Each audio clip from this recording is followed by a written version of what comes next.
So what we've looked at before is refugees generally, haven't we? And now we're going to look at what Scouts did to help refugees. The project is based around our refugee and displaced people collection, where Scout leaders went over to Northern Europe to assist in the displaced people camps. What the Scouts here, a UK Scout organisation, decided to do was to set up a campaign known as Bob a Job. Can you guess how much they raised in one day, doing jobs that were just the equivalent of about £1 today? 4,000? 99,000? £924,000 in one day, just from Cubs. So that's your age group and older Scouts, just doing a little job and getting money for it. That's how much they raised. They used all of this money to help send the Scout leaders over to Europe to help. So this is a project that Empathy Lab have worked with the Scouts, funded by the Heritage Lotteries Fund.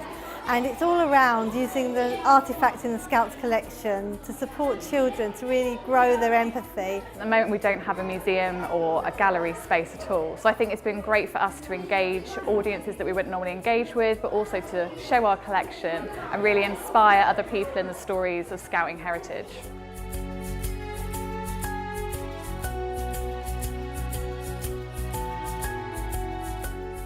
I've got picture speech, all nations in every country. I think it's useful because if someone's talking about something but learn a different language, you can just point to it. It's a book about what happened in the war, and this man here is the founder of the Scouts. What we want you to do is to make something, anything creative that you can think of inspired by these objects.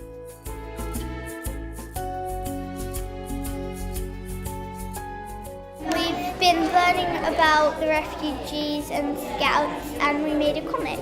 We've both done a perspective of a refugee, which is me, and she done a Scout perspective, and I was left alone and the Scout helped me.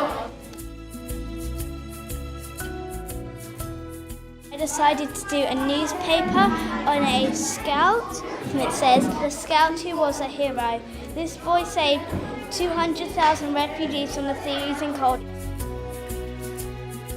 Showing that Scouts gave up their free time, they volunteered to go over to Northern Europe, shows that they were empathetic to the cause. One of the benefits of this project is actually getting children to explore their emotions and to start to think about a wider vocabulary for emotions, which we know helps children to actually understand and recognise their feelings and support the feelings of others, particularly refugees.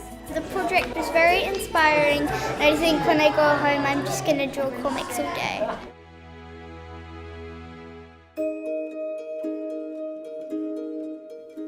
"Put on your feathers, Ahmed, it's time to go," she sang. And Ahmed saw that all the feathers Aurelia had brought him in his dreams had become a soft, warm cloak of pink and grey and gold and amber. My name is Jane Ray and I'm a children's book author and illustrator. I've been working with the Empathy Lab and with the Scouts, and we've created a project which looks at refugees and what we feel when we see people in that sort of situation. So I literally want you to put yourself in that child's shoes and think, what would I want most if I'd had to leave my home in those circumstances? We've been making these birds right here. On the wings, the pleated wings like that, we wrote people's wishes and dreams and hopes for the future. We're meant to be doing it as say we're the refugees. One of my wishes is probably going to be to have my family back. On the way you might have got lost and not find your family. If refugees came to my school, I would give them lots of food and I would care for them and help them.